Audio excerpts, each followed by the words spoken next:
Hi everyone, and welcome back to the Law of Attraction Life Coaching Podcast. If you don't know me already, my name is Laura and I am a life coach. I'm writing another book at this current moment in time, which I'm hoping to have out soon. I don't know, I got so much on. And I'm also a lecturer. I teach people to do all sorts.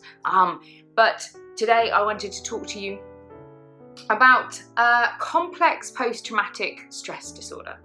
Now, this is something that tends to come to fruition from children who have grown up in a traumatic environment.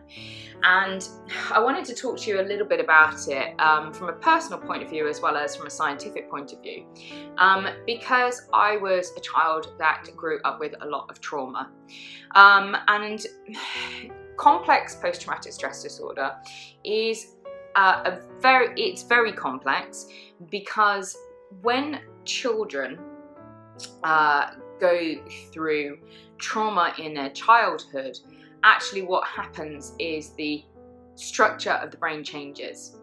And so they tend to have an overactive amygdala. Now, the amygdala is partly responsible for fight or flight, and the amygdala becomes overactive and something that gets triggered more than it should. Because a child grows up in trauma, the brain becomes hardwired to seek out danger more than a normal person's brain would do. And so children that have grown up in traumatic situations, and this doesn't necessarily always have to be violence or aggression. Trauma can also be things like neglect, abandonment, and sort of severity of kind of upset in that way as well. And so there's a thing called ACEs, which is a score that you can go and have, and ACE stands for Adverse Childhood Experiences. And there's been a lot of linkage between the higher your score is actually the more likely you are to suffer from a lot of illness, sickness, devastation to your health as a grown-up. Children with ACEs are more likely to suffer from obesity, drug addiction, alcoholism, heart disease, diabetes, and another kind of impact of stress on the body. And when you kind of start to look into this, if you're a child who has an adult now, who has a high ACE score, it can look as if, good luck, buddy, because your luck's run out. It looks as if, you're more likely to die early. You're more likely to suffer ill health. You're more likely to suffer from addiction and alcoholism, and you're more likely to suffer from depression, anxiety, and other kind of, symptoms of complex PTSD or CPTSD. And when you've already, dealt with a lot of trauma in your life, to come to this realization can be freeing, and it can also be quite depressing. So from a personal perspective, I grew up in a lot of trauma, and I had a lot of trauma from the age of 4 onwards, and it did affect the way that my brain functioned. It did affect me in quite a lot of different ways, from suffering from kind of PTSD symptoms, anxiety, depression, manifesting in kind of various other mental health difficulties, and also manifesting itself in addictive tendencies because of a lack of helpful coping strategies. And this is something that's commonly seen with people who have complex PTSD and people who have PTSD, is that they often tend to become to self-medicate in one way or another. And self-medicating doesn't necessarily have to be pharmaceuticals or drugs or anything like that. You may find that people kind of fall into bad relationships with food, so either binge eating or anorexia or bulimia. You may also find that people go into things like self-harm, and self-harm isn't always necessarily, as clear-cut as, I think people think of self-harm, and I think people think of, people who cut themselves. But actually, the truth of self-harm can be many different ways to self-harm, you know, and some of it could be that, you know, hating themselves. You know, when people get into a stressed situation, you may find that people start to kind of hit themselves on their heads, or, you know, or something along those lines in stressful situations. People who pull out their hair, people who suffer from, you know, even things as minor as kind of cuticle biting and skin picking. You know, these are forms of self-harm that are very minor, but they show signs of anxiety and stress. And if you're a child who has then, you know, managed to successfully get to adult stage, you know, and that's not, I'm not being glib there, you know, children that have grown up in traumatic situations who manage to pull themselves out of that and actually get to adulthood, you have no idea how successful this person is that they've managed to do that. Because as a child going through traumatic experiences, you don't have any of the coping strategies that adults have. You don't have a firm foundation to be able to make decisions or understand the nature of what's going on. And so what you are is an unformed creature in a terrible situation, struggling and learning to survive through that terrible situation with no basis of knowledge or understanding of life to hold on to. And so this is why you see people growing up, and you know, I would almost bet that maybe 85% of people who are homeless and on the streets in that situation at the moment are children from traumatic homes and traumatic situations. You know, and it's easy to look at people like that and judge them, you know. I mean, it was easy for people to judge me when I was in you know, struggling in life, because like I've said before, that hurt people, and I was going around hurting people left, right and centre by accident, because I was desperately trying to work through my own trauma and my own problems that had been created by no fault of my own. And this is the other thing that's quite difficult. And I say, you know, it's not a crown of victimhood. We don't put that on. You know, you're better than that. You don't do that. But it is the understanding that it cannot be your fault, but it is your responsibility to fix.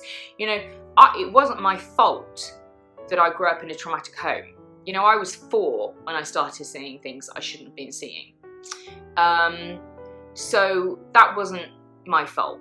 You know, there's no 4-year-old or 6-year-old or 8-year-old or 12-year-old or 15-year-old that should be held responsible for things that are going on inside their home that is, you know, because of their parents or their carer or their guardian. That's not the child's fault.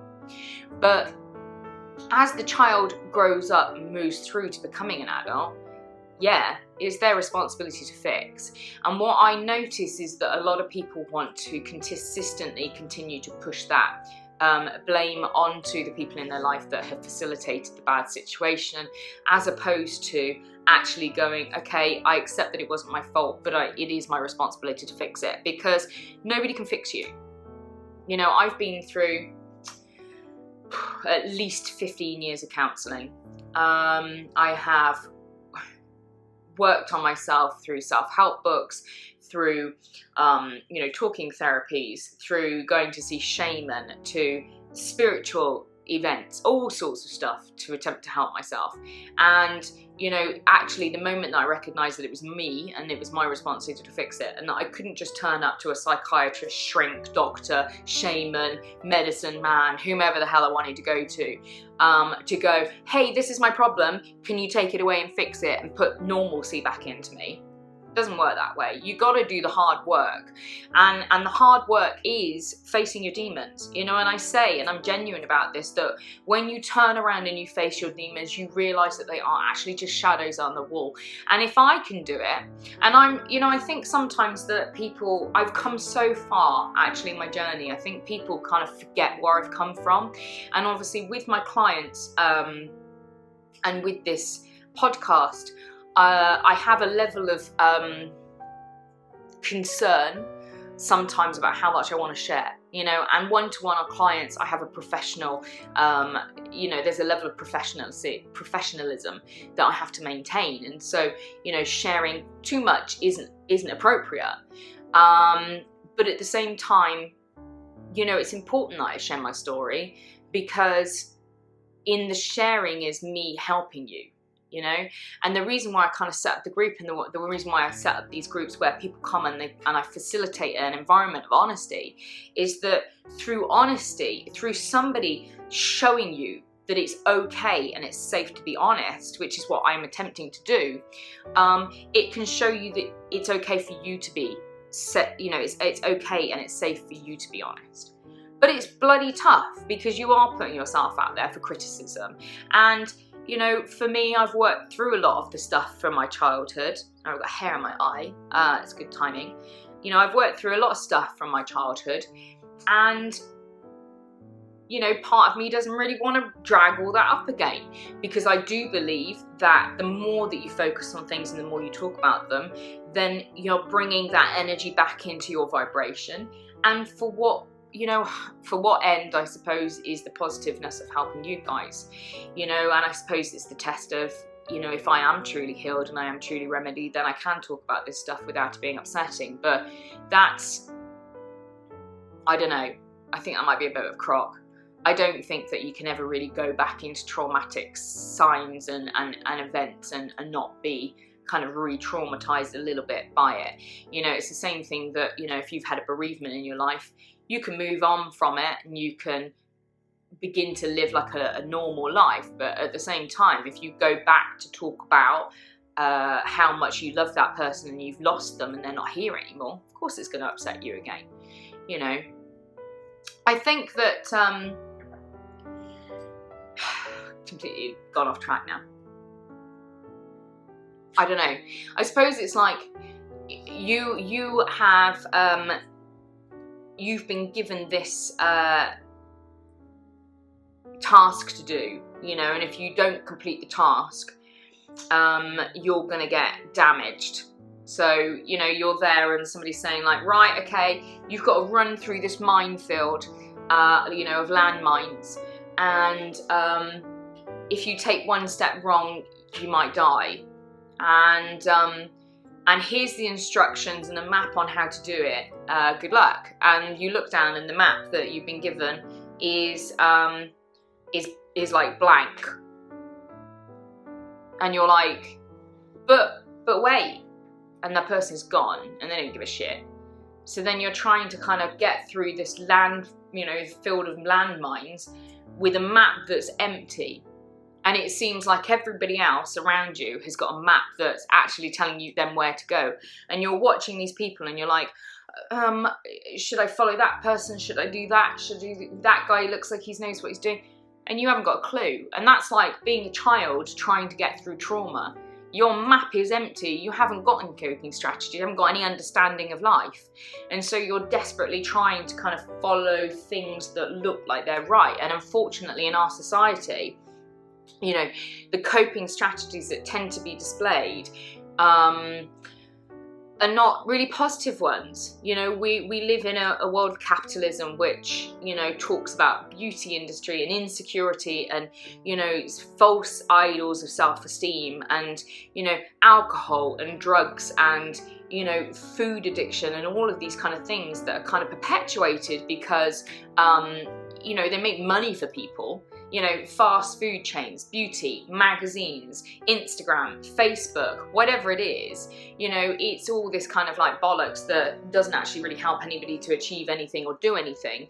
And, you know, if you're a child trying to get through trauma, you are, of course, going to follow what society is kind of, you know, whatever's kind of snake oil that society is giving you today. And a lot of the time it's a load of rubbish. Now, complex post-traumatic stress disorder is a really, really tough thing to get through, you know? Your brain has literally changed in structure, and so you're more likely to get triggered by stress. You're more likely to get triggered by anxiety. You're more likely to have an overactive, you know, sympathetic nervous system that's going to kick in flight or fight more often than normal people. And that's tough. You know, I'm in a situation where, and actually, you know, because you've had this kind of kicked in, you know, if you've suffered trauma throughout your life, your traumatic response, you know, you'll get a cortisol peak that doesn't tail off for about 4 to 5 times longer than most normal people's response. So for instance, I'm very jumpy. you know, and this comes from having complex post-traumatic stress disorder. And, you know, somebody will come in and I'll jump because I'm immediately ready for the trauma. I'm immediately ready for somebody to attack me. And you're living on this kind of knife edge of constantly of being in fear, you know, of something happening. And so you've got this over, you know, and it's not a psychological process, it's not an emotional process. It's something that's deeply wired and rooted into your body. This is the thing. So, you know, I hear a noise, I hear a loud noise, I jump and I'm ready. I'm ready for the fight, I'm ready for the fight, I'm ready for the flee. And that's quite a tough situation to be in, because physically people can be triggered into an emotional response more than what normal people would be. And so people who suffer from complex post-traumatic syndrome actually look a bit mental, because they're suffering overreactive reactions, you know, for things that most people wouldn't even notice. You know, a car going, you know, making a noise, or somebody coming in, or, you know, and it can kind of trigger really, really stressful situations for most people to try and attempt to live through. And for normal people, dealing with anxiety and dealing with stress is a tough thing to do. You're fighting thousands of years of hardwired, you know, biology and physiology that is hardwired in there to save your life. And thank God we've got it, because if we didn't, you know, we'd all be dead. But to try and fight that level of, you know, biology and physiology when it is overwired almost, and it's an overreactive response, is very, very tough. And, you know, speaking from experience, I've got triggers. I don't like people, you know, I don't like loud noises. I'm hypersensitive to light, to sound, to loud environments. I can find that very stressful, and post-traumatic stress disorder can manifest itself in kind of hypersensitivity to noise and other things. You know, other things that can come through is actually, you know, really not having any effective and positive self-care or coping strategies. And I think that something is really, really important, something that's kind of changed my life around, is actually focusing on having positive self-care processes and positive coping strategies. And some of the things that have been very instrumental is exercise, because that allows me to burn off some of that cortisol from that fight or flight response. Some of the other things would be, you know, obviously a healthy diet, you know, and avoiding things like sugar and caffeine. Caffeine can be the absolute devil to somebody who has already got a stress reaction inside their body. You know, cortisol is raised through caffeine, and if you are already suffering from a high level of cortisol through a stress reaction that has been triggered because you've got complex post-traumatic stress disorder, you don't bloody add to that. That's literally throwing oil on a fire in a hope that it's going to stop. No, stay the hell away from coffee. You know, if you need something that wakes you up, try green tea, because green tea contains an amino acid called theanine in it that helps to counteract stress and cortisol response. So you get that you get like a dose of caffeine, but you also get this thing that kind of tapers off that cortisol response and actually relaxes you as well. And theanine is something that's really helpful. You know, if you don't want to drink tea or drink green tea or whatever, you know, you can buy theanine tablets and capsules and take those, and they could be really helpful for dealing with stress response. You know, other things I take are things like Ayurvedic herbs, and I found them very helpful in combating stress. Things like rhodiola rosacea, which is a root that helps. It's an adaptogen, but it helps to deal with cortisol response and stress response. Things like ashwagandha, again, it's an adaptogenic herb, but I have found it very helpful with things like cortisol response and stress, and trying to bring down some of that, you know, stress response in the body. Things like meditation, you know, meditation and breathing techniques. If you haven't heard of Wim Hof, who is also known as the Iceman, Wim Hof developed a science-backed approach to breathing that he can begin to control his own stress response. And I have used these breath responses and breath techniques, sorry, and it's very interesting the response that the body gives to these kind of things, and I would really recommend that just go and have a go of it. You know, I'll try and put some links below for this video, but Wim Hof has some guided breathing videos on his channel, and they can help to, I don't know, disperse some of that kind of tenseness and anxiety in the body.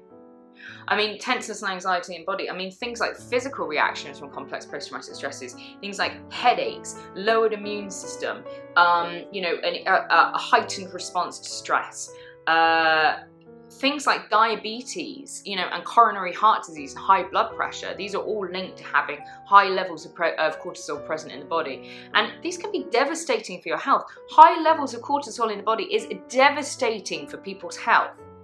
It damages your heart and your cardiovascular system. It damages the way that your body processes food and fat and metabolism. I mean, the reason why children with a high ACEs score, a high adverse childhood experience score, and I'll put like some links to that down below so you can have a look at it yourself about what the score is that you've got. You know, the reason why children who have got a high ACE score are more likely to suffer from health problems and are more likely to die prematurely is because of all the physical impact that stress has on the body, and because that children are hardwired after traumatic childhoods to have you know, a more stressful life in effect, because you're hardwired to consistently look for trauma, because that's what you've grown up in. You've grown up in a war zone in effect. You haven't grown up with a safe environment that nurtures you. You've grown up with an environment that basically says there's danger all the time, that you are in danger, that you are, you know, your loved ones are in danger, that people could die at any moment, that you can't relax. Now, if you imagine being a child growing up in that, actually how much that changes the way that you think about things and the way that you associate with life and associate with the world.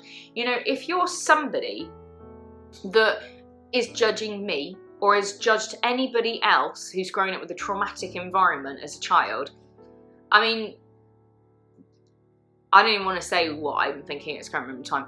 If you're somebody that judges somebody, and yeah, they could be acting out as well. If you've got somebody who's grown up, if you see somebody on the streets that is a drug addict and happens to be on the streets because of that, but they're on the streets and they're a drug addict because of their complex environment that they've grown up with as a child, and you're judging them for that, you're a piece of shit. Because this person, it's like judging somebody who's been to war and then is behaving oddly now. You can't judge people for the trauma that they've been through, and if you are judging people for the trauma they've been through, you need to go and have a really deep chat with yourself, because actually the bad behaviour that comes from adults because of the childhood is very much explainable, you know. And these are the black sheep, you know. I was the black sheep. These kids, these teenagers, these adults are the black sheep. You know, they're the ones that drink too much, party too much, smoke too much, swear, cuss, alcohol, drugs. You know, they're self-harming in various ways. You know, and whether that is self-harming through, you know, cutting themselves, drinking too much alcohol, bad food, these kind of things, or whether it's through a process of putting themselves in danger, and so you know, promiscuous behavior, driving drunk, doing things that they shouldn't do, doing things that look clearly irresponsible, you know. And this is a problem when you're an adult or a teenager that's doing these things. You do get judged for it, because people judge you for the behaviour that they see. They don't judge you for what they don't know about. And there's not many people who are harping on about how terrible their childhood. What they're doing is they're displaying bad behaviour in an outward way, and that normally looks like risk-taking behaviour. And it's normally drinking too much, having too much sex, drugs, rock and roll. You know, promiscuous behaviour, driving home drunk, deliberately irresponsible behaviour. You know, and I get it. Maybe I take it back. Maybe you're not a piece of shit if you're judging them. But I get it. I get why you judge these people.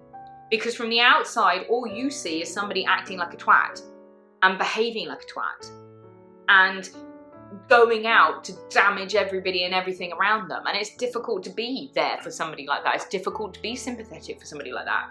But if you take just one moment, just to step back a little bit and just go, why is that person behaving that way? You know, and ask yourself that. Why is this person behaving that way? You know, and there'll normally be a story somewhere. There'll normally be an abusive parent. There'll normally be, you know, some form of sexual abuse from somebody within the home. There's normally be violence or, neglect. There will normally be a high ACE score, an adverse childhood experience score, that goes along with this adult who's behaving like an arse. And when you recognize that, you know, to go back, if you haven't seen my forgiveness podcast, I'll link it in. But when you have the compassion to ask why somebody is the way that they are, instead of just automatically judging them for it, you know, why is that person homeless and a drug addict on the street?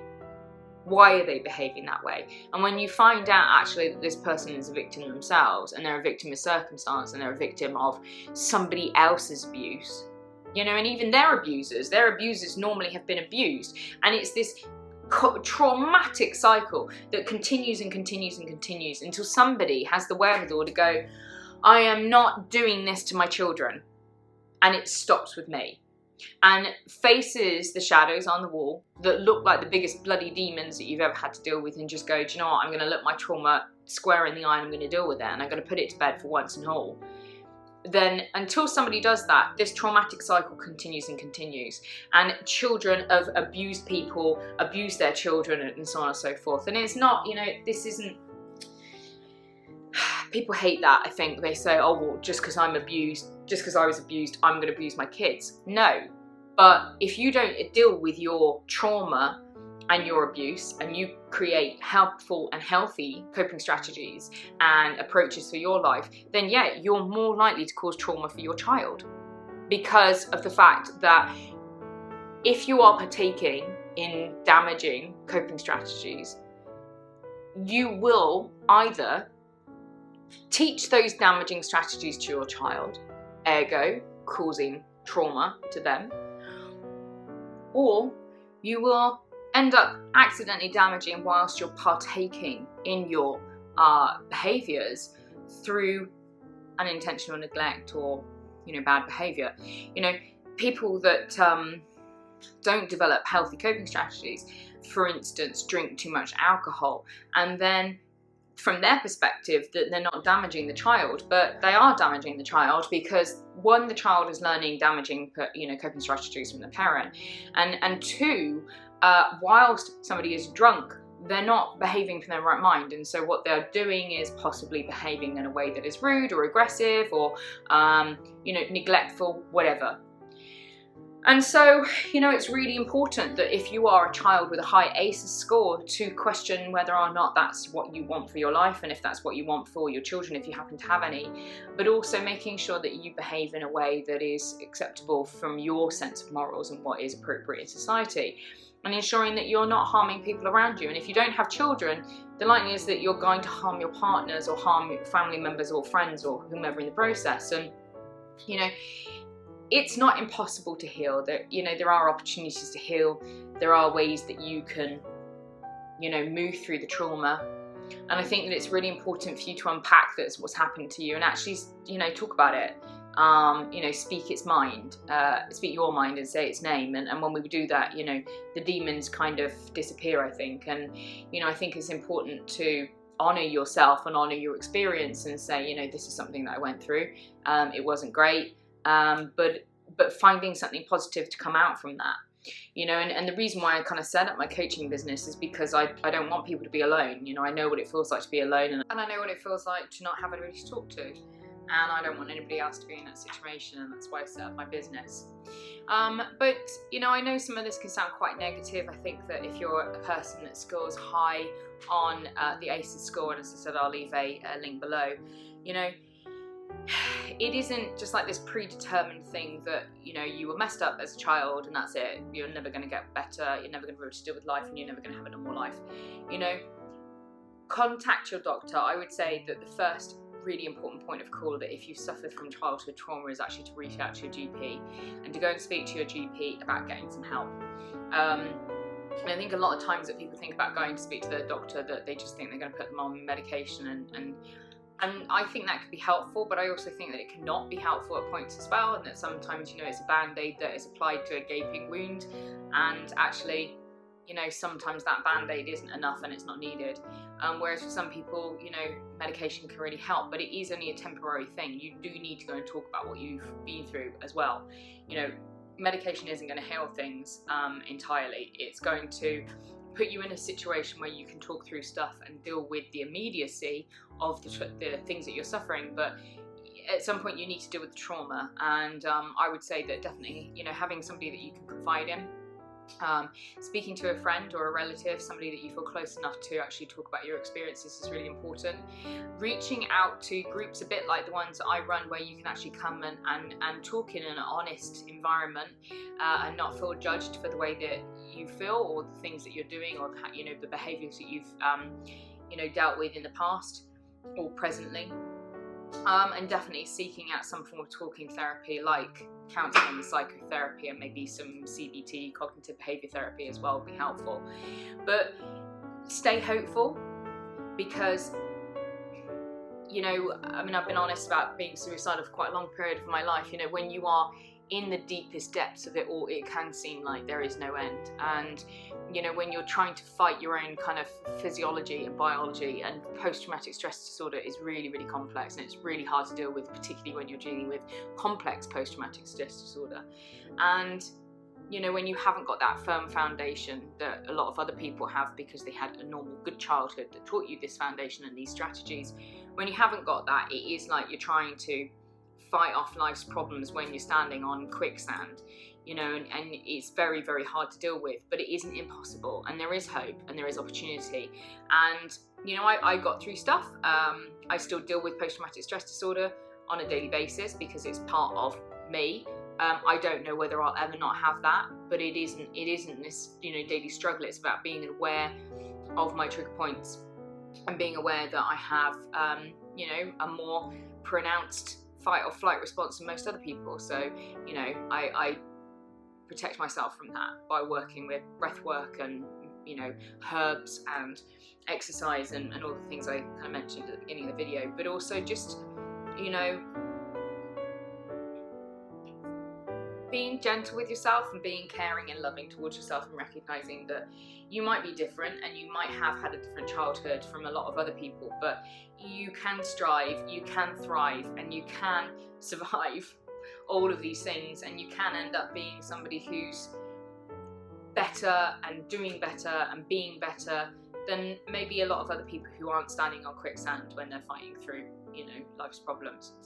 So, yeah, a little bit more of a backstory about me. If you'd like to, you know, if you liked hearing about my story and you like to hear about kind of where I've been and what I've been through, I'm nervous about sharing it, but I am happy to kind of go into it if you feel like you'd help it.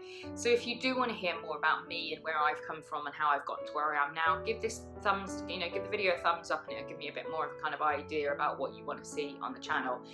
And please get in touch. Look, honestly, like if you've got a question or anything, you can, you know, leave it in a comment, or my email address is in the about box.